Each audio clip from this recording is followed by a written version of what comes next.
Summer ends and fall begins on a somber note.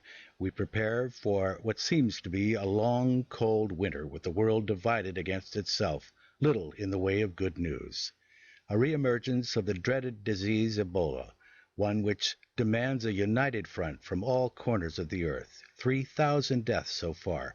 The forecast is for 20,000 cases to come. Britain's Prime Minister David Cameron raised the terror threat in the UK to severe, suggesting that ISIS plots may come from our own in the West, a battle that could take decades. It was clear evidence, not that any more was needed, that this is not some foreign conflict thousands of miles from home that we can hope to ignore. The ambition to create an extremist caliphate in the heart of Iraq and Syria is a threat to our own security here in the UK.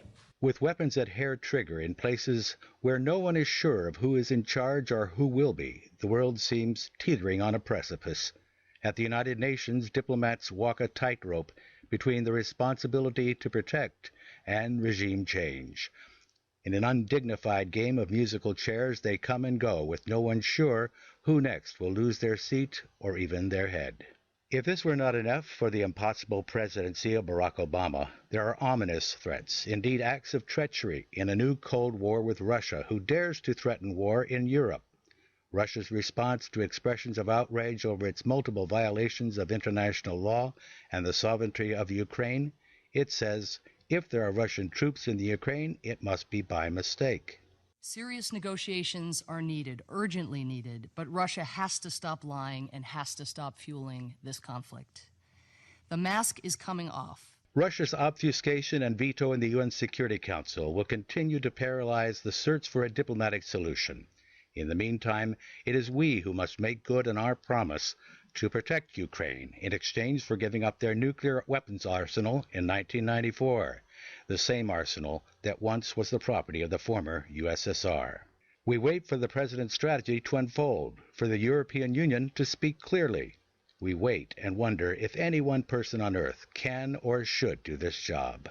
In the meantime, echoes from 50 years past in the 1962 Cuban Missile Crisis warn us of the potential for irreversible disaster as we carefully pick and choose our way forward now in the Ukraine.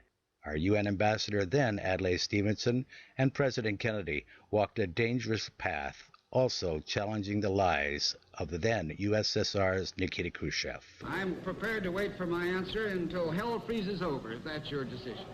Acting, therefore, in the defense of our own security, shall be the policy of this nation to regard any nuclear missile launched from Cuba against any nation in the Western Hemisphere as an attack by the Soviet Union on the United States, requiring a full retaliatory response upon the Soviet Union.